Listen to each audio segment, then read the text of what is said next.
Bonjour à toutes, comment il est? Toujours avec, comme d'habitude, grand plaisir que m'y retrouve à Zot, chaque matin dans ce Causer La Réunion, en direct depuis Saint-Pierre, dans le sud de La Réunion. Mais j'espère que la nuit a été bénéfique, comme il dit chaque jour, pour Zot, que vous allez en pleine forme pour attaquer cette journée ensoleillée, mi-dirée, puisque la météo annonce à nous du beau temps quasiment presque partout dans notre pays. La Réunion, m'y tient à remercier aussi les personnes les connectés, bien branchés sur le réseau social Facebook, sur la télévision et qui suivent à nous tous les matins. Médiazot, tiens, beau serré, largue pas, nous reste ensemble. Donc voilà. On va parler de l'actualité, de l'essentiel de l'actualité. On va survoler un peu parce qu'on a tellement de affaires dans il se passe dans le monde ici aussi à La Réunion. Une seule journée serait pas suffisant, me dirait. Donc, on a quand même pas mal de choses à parler. Par exemple, comme là, les 8 projets financés par France Relance, c'est 51 millions d'euros pour améliorer le déplacement des Réunionnais. Le Premier ministre Jean Castex l'a dévoilé un petit bout de temps. Depuis mercredi 6, il a dévoilé les projets, les lauréats de la du quatrième appel à projet en faveur des transports collectifs en site propre. Il parle souvent de transport, et nous connaît, j'espère qu'on va améliorer la situation, parce que le problème que l'on a avec les transports, est assez compliqué ici. Puis, n'a pas avec les transports, il devrait ajouter ces 51 millions-là, injecter dans les gens aussi dans la misère sociale aussi, ça aussi. Donc, nous va revenir sur les 162 projets qui ont été sélectionnés pour les transports collectifs en site propre. On a quand même pas mal de choses. On a les appels à projets, donc les 95 projets de transport collectif en site propre, avec le TCSP et 64 au pôle d'échange multimodaux, on appelle ça le PEM. Donc ces subventions d'investissement du développement, là, doublé avec l'aide du plan de relance pour bien sûr arriver à un montant on m'a dit des conneries là, un montant au total de 900 millions il représente quand même sur un gros total quand même d'investissement public de 9,9 milliards. C'est une affaire assez importante, on a dit, un des plus importants qui a été accordé pour les transports en commun en site propre. Depuis le lancement en 2008. En 2008 aussi, rappel à Zot, sous l'égide de Didier Robert, qui était président de la région. Donc là, il y a eu aussi ces histoires de plan de relance, avec toujours ces bonnes affaires-là. Il y avait des centaines et des centaines de bus que l'a été prévu de faire. Les centaines de bus, n'a jamais pu arriver, mais les routes aussi non plus, là, jamais pu trop arriver. Donc là, on a des milliers d'euros que les arriver pour financer les projets. Donc, j'espère que les affaires va évoluer. Donc nous à La Réunion, il évolue aussi. Il y en a beaucoup de routes, que les construit. Donc la région Réunion va réserver sur la route nationale 2 à Sainte-Marie avec une subvention de 2,48 millions d'euros. La Sinor, transport par câble hôpital, la Vigie à Saint-Denis là-bas, donc avec une subvention de 1,97 millions d'euros. La Sinor, le tramway aéroport entrée ouest, le TAO, on appelle ça, de Saint-Denis, avec une subvention de quand même de 40 millions d'euros. Les TSP, le Chaudron, le quartier français, là, tout ça, Saint-Denis, avec des subventions de 1,97 millions. La Cassud avec la nouvelle voie urbaine du tampon et une subvention de 1,3 millions d'euros. Nous avons aussi du côté de Saint-Joseph 0,7 millions d'euros. Le PEM, il appelle ça le TCO aussi, avec le plan de avec Aimé Césaire, là, pareil, 0,46 millions d'euros. Et puis nous avons aussi l'entrée de Saint-Pierre avec une subvention de 2,1 millions d'euros. Ça, c'est un effort important que Banal a fait pour l'industrie et surtout, il pense que va faire une reprise économique avec ça. les projets va permettre aussi d'améliorer le quotidien des usagers des transports en commun et le report des modes de transport plus économiques. Hein. Donc, il ne veut plus de transport à effet de gaz. C'est bon, si tu as 50 000 voitures ou mettre 30 000 bus, donc il changera peut-être pas trop grand-chose. Mais après, quand nous entendons faire tous ces projets-là, j'espère que ce sera pas comme la NRL, la nouvelle route du littoral. Les projets seront mis dans la main des gens de l'extérieur, des gros groupes de l'extérieur, avec ce paquet d'avocats, avec ce paquet de juristes, tout ça là, les derrière, qui risquent de poser des problèmes après. Hein. Quand il annonce un chiffre, la route du littoral était à 1 milliard et quelques ou 2 milliards, elle arrivait près de 3 milliards et quelques, elle n'est pas finie. Et hier soir, on l'a écouté dans la télévision là, c'est les Verts qui causaient, qui disaient que sur une chaîne de télévision locale, qui disait que la route du littoral n'est pas près d'être finie, pas aujourd'hui la veille, pas demain la veille pour finir ça. Donc malgré que Bana va mettre en place des points, il faut trouver le financement hein, pour finir cette route du littoral. Il risque d'être un trou assez béant dans la mer autour de notre île. Donc vouloir faire trop grand et pas penser au financement derrière, ça c'est un autre problème encore. Et là, tous ces millions qui donnent là, même j'espère, moi personnellement, que n'aura point la grève des transporteurs pour dire, ils n'ont pas gagné, il favorisera pas les bandes des entreprises à gagner, il favorisera pas notre petits camarades pour travailler, hein.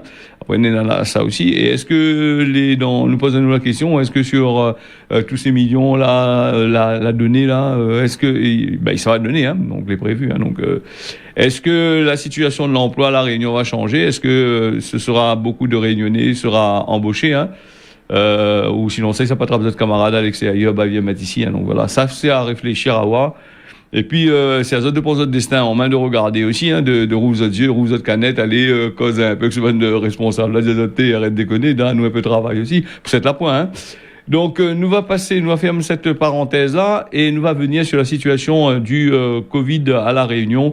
2 décès, 234 nouveaux cas. Hein, donc, le taux d'incidence est passé à 27,3 du 9 au 15 octobre. Hein, donc, nous, la situation l'a bien améliorée, 27,3 pour 100 000 habitants. Hein, donc, nette amélioration sanitaire. Le cas depuis plus de 10 semaines, hein, donc voilà. Ce qui m'a dit, le taux d'incidence augmente par contre chez les 25-34 ans et chez les plus de 45 ans, 2 morts de mouna des sauts de la vie. Des patients étaient âgés de 65 à 74 ans et n'étaient pas vaccinés. Mais il précise bien qu'ils n'étaient pas vaccinés. Hein. Donc quand ils sont vaccinés, nous maintenant apparemment. Donc nous ne connaissons pas aussi si vaccinés ou pas vaccinés aussi. Après nous boit ça comme du tilé tout à l'heure. Voilà, donc toujours des vieux monde qui ça va, donc mais je pense que c'est un peu là. La nature il fait que ces gens-là ça va, pas forcément avec le Covid aussi, hein, après allez savoir aussi là-dessus.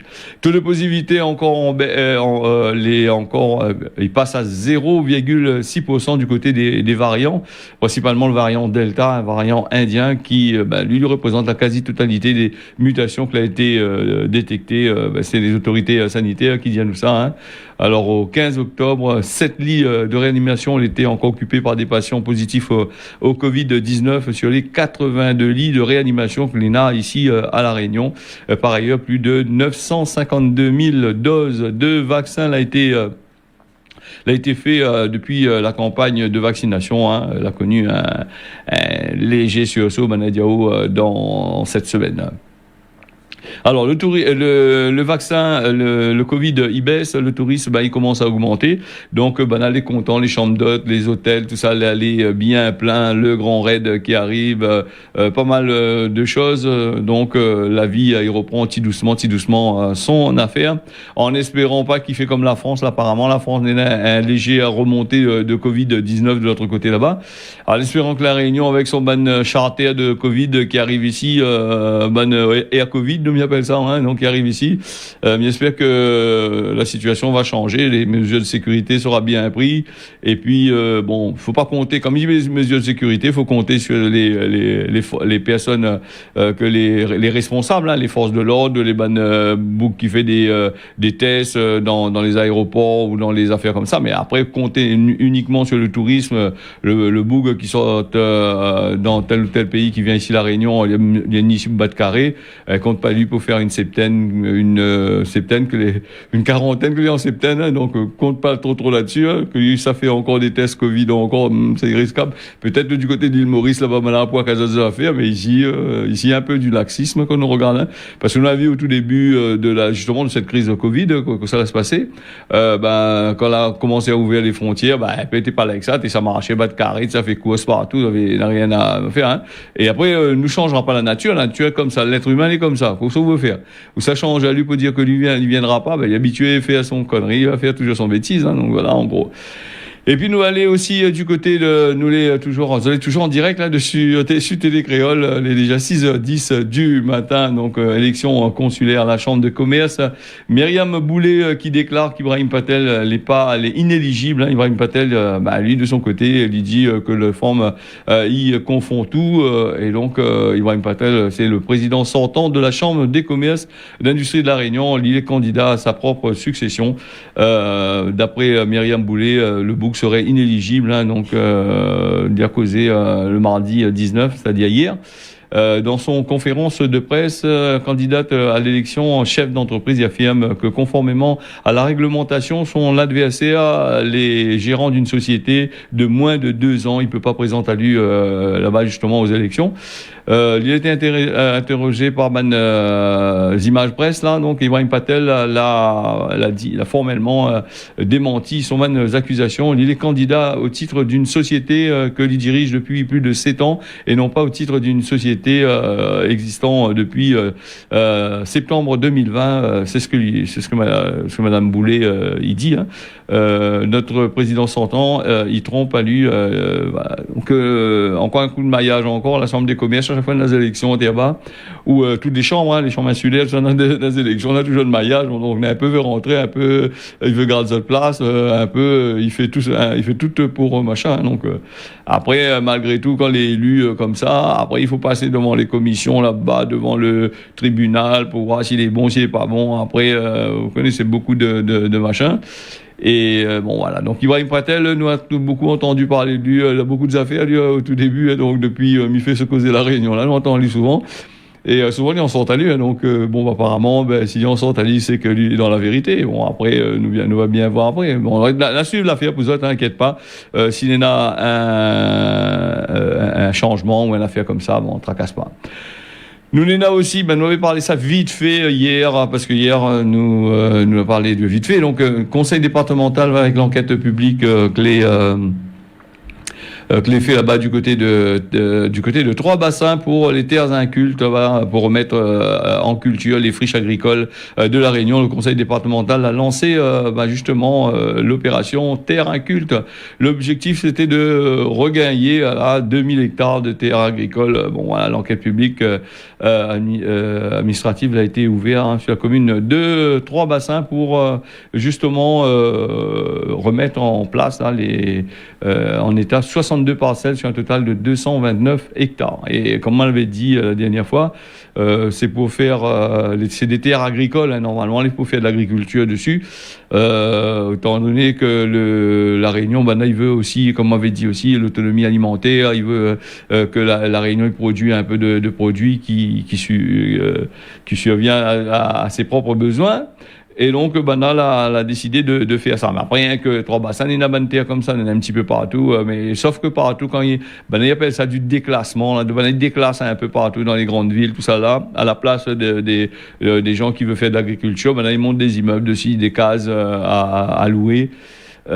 Donc les futurs bidonvilles des périphériques des villes qui poussent là-dessus. Nous croisons les doigts en espérant que ce bantéa que l'a récupéré va partir vraiment pour l'agriculture et non pas pour fabriquer des petits KGB des petits parcours là, ou des grands immeubles pour les promoteurs immobiliers aller là-dessus, hein, donc coco là-dessus parce que ils aiment bien l'argent, qui ça ils aiment pas l'argent. Si ils aiment l'argent, tout le monde aime l'argent, écoute, c'est bon.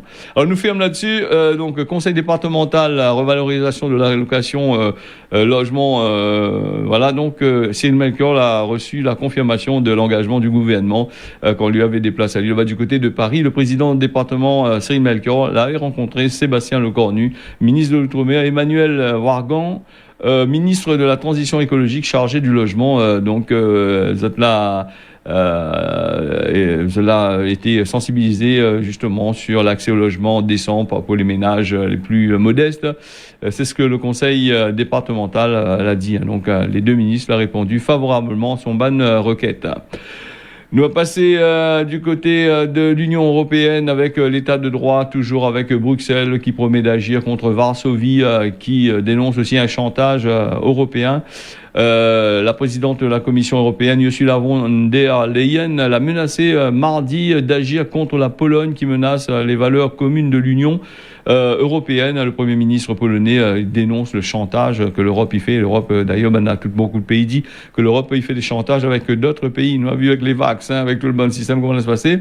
Et il dit aussi, nous ne laisserons pas nos valeurs communes mises en danger. La Commission va agir.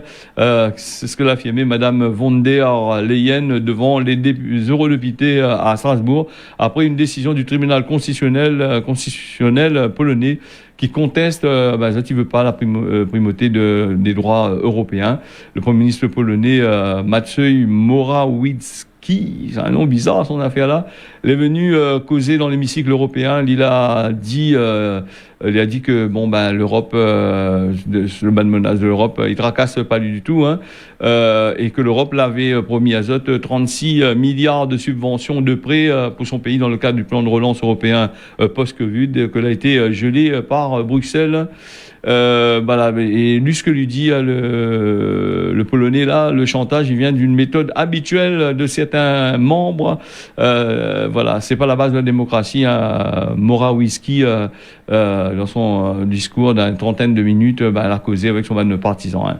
La Pologne, donc, les conflits, on m'avait parlé la semaine passée, on avait parlé dernièrement parce que lui veut apparemment pas que l'Europe y mêle du trop de son ban d'affaires à l'intérieur, et ce que l'Europe y propose à Zot, c'est de remplacer le président par les, en gros, de prendre la place du président de la Pologne, donc de prendre des décisions un peu comme partout, prendre des décisions à la place des pays, et ça, certains y aiment pas, donc là, la peur aussi que la Pologne y passe vers il fait un Polsite, non, Brexit pour les Allemands, et il peut faire aussi un Polsite, si je me trompe pas, Bolexit, un truc comme ça. Bon, on va recauser là-dessus.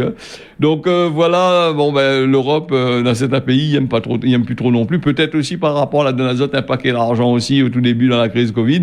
Et il y en a un peu, il n'a pu rembourser. Sinon ça, il veut pas rembourser. Donc peut-être aussi pour ça aussi, comme maintenant il veut quitter là-dessus. Alors on va parler on va revenir, bien sûr, c'est l'actualité qui tourne on va revenir ici du côté des Comores, du côté de Mayotte, tout ça là dans la zone océan Indien. Mais rappelle à Zot que Télé Créole les diffuse sur la zone l'océan Indien, sur le réseau social Facebook, et par satellite, dans les box, tout ça là, les gens qui écoutent à nous là-dessus, du côté de Mayotte, tout ça. Alors le trafic de Kwassa qui continue avec une importante saisie dimanche dernier, banana saisie vers 11h30, ça a eu l'écho radar, ça l'a détecté au large de Msagouni Gnoumi, donc du côté de Sada là-bas. Dans les parties, le militaire de la BNC de Parmanzi, elle a été transportée sur le lieu de l'embarcation, et Zot l'a pu intercepter avant d'arriver au rivage de Kwassa, équipé de 2 moteurs de 40 chevaux quand même, 4 personnes, le passeur que l'était la bloque le passeur aussi avec les 4 personnes, et puis elle a découvert plus de 50 000 euros de marchandises de contrebande. Elle avait 1600 cartouches de cigarettes. Ça l'État ne veut pas y toucher aux cigarettes là parce qu'il y a un monnaie dessus. Donc 46 paires de claquettes, 54 polos de marque, 980 tubes de crème dermatologie, donc 310 pots divers de produits cosmétiques, les objets d'importation prohibée qui a fait l'objet d'une saisie dans le cadre de l'enquête judiciaire. L'enquête judiciaire sera ouverte pour justement voir l'origine de la destination de ces bandes de produits. S'il était au large de Mayotte, automatiquement il faut aller de loin, directement du côté de Mayotte, même ils savent de ça. Donc avec la crise, avec l'argent, il n'y arrive pas trop dans le porte-monnaie, ben, le produit contrefaçon là, ben, il marche très très très bien. Hein. Pas rien que Mayotte, par exemple, dans le océan Indien, par exemple, la Réunion, il fait ça hein, partout, hein, en France, dans l'Union européenne, aux États-Unis, il y en a tout ça. Hein. Mais là-bas, comme on a saisi aussi, on a bloqué tout le peu dedans et la pichette. Nous va partir vers la pandémie avec l'Union européenne. Elle a exporté plus d'1 milliard de doses de vaccins anti-Covid hein, en 10 mois vers 150 pays, soit la moitié des doses que Zotla a fait hein, en Europe. Hein, c'est ce que l'a affirmé lundi la Commission européenne. Très clairement, l'Union européenne est le premier exportateur du monde au monde de vaccins. D'après ce que Banaidi l'a souligné, la présidente de la Commission européenne, Ursula von der Leyen. Alors, Ursula von der Leyen qui fait entendre parler d'elle beaucoup hein, ces derniers temps dans les bandes journales. Hein, ben, il intervient beaucoup. Hein.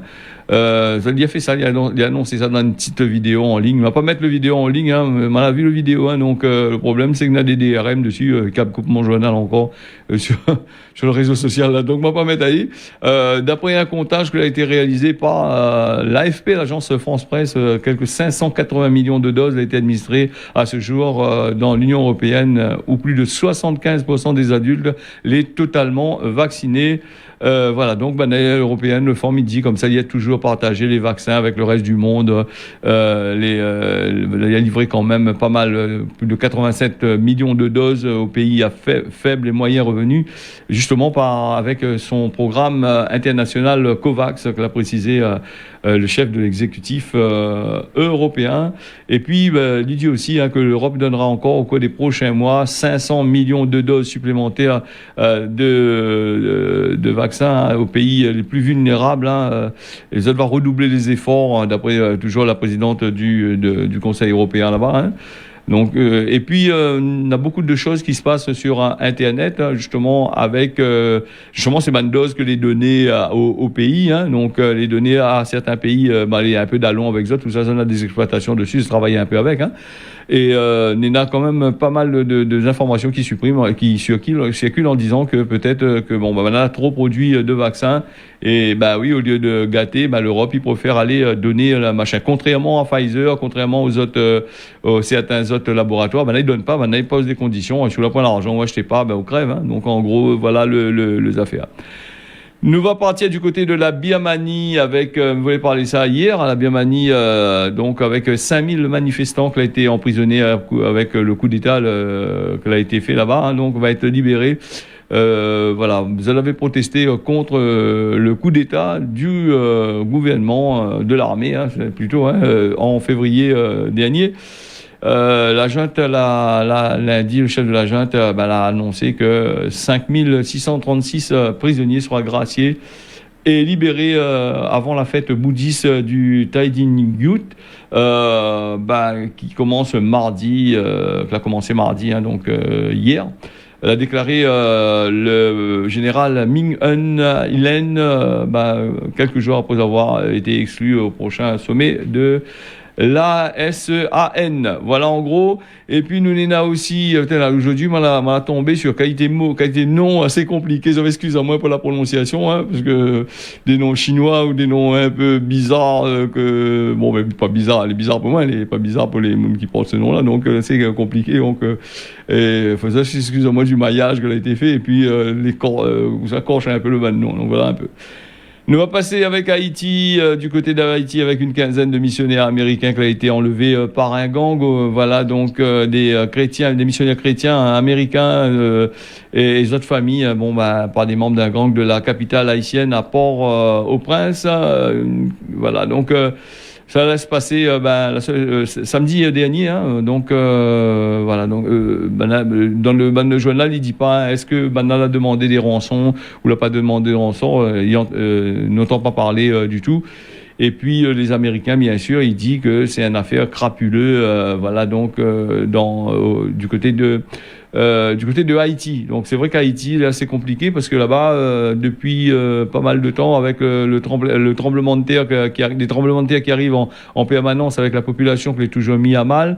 et avec apparemment on en a beaucoup de fionnage dans le gouvernement et dans les institutions, donc c'est assez compliqué là-bas du côté de machin. Alors là il dit aussi aucune demande de rançon elle a été faite. Bon zati attend à ce que il enlève pas de monde pour rien, il enlève pour demander de l'argent en règle générale. Hein. Donc nous va partir vite fait là les 6h24 avec la Russie qui enregistre à peu près plus de 1000 morts en 24 heures pour la première fois. Il a dépassé la barre symbolique du millier de décès quotidiens dus au Covid. C'est une épidémie qui est en pleine explosion sur fond de vaccination que maintenant il pousse la population et des mesures de restriction qui est limitée quand même. Donc voilà un petit peu du côté de la Russie.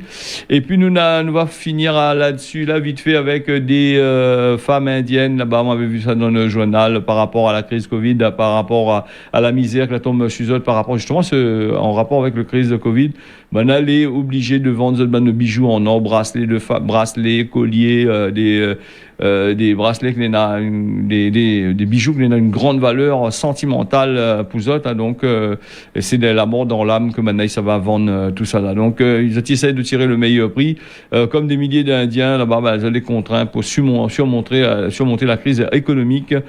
Souvent l'or c'est très important pour les Indiens, hein, donc les Indiens d'Inde, hein, donc il parle, donc il est très important et donc il se donne mal au cœur quand même. Hein. Nous aussi, on a des compatriotes de l'autre côté là-bas. Et comme nous aussi, moi personnellement, il fait la partie de la communauté indienne là, donc il est assez triste les affaires. Voilà, donc nous va passer au Canada qu'avec une femme réveillée en pleine nuit avec un météorite qui est tombé dans son lit entre ses jambes, l'a fait un trou de 5 cm. Son mari il a 4 capes, la cour dehors partout pour crier ça. Donc voilà, la femme s'appelle Ruth Hamilton. Nous va passer vite fait là au Cosmon La Réunion avec arrête dig dig mon tété. Alors c'est à méditer aujourd'hui, c'est un Cosmon longtemps ça, on va méditer, arrête dig dig mon tété, hein, on va gagner. En gros, à méditer, à zone de voir, nous va aller sur du côté de La Réunion avec le temps, les couverts par place, un beau temps en général. Mayotte, le temps, les beau temps avec un de nuages. Et puis du côté de l'île Maurice aussi, nous on a du beau temps, les prévus et des nuages comme d'habitude. Le temps, les couverts un peu, quelques peut-être farine, la pluie arrive. Voilà, ce causer La Réunion, l'a fini. Tiens, beau serrer l'arc pas. Merci Azote, content de nous retrouver demain matin à partir de 6h. On y retrouve.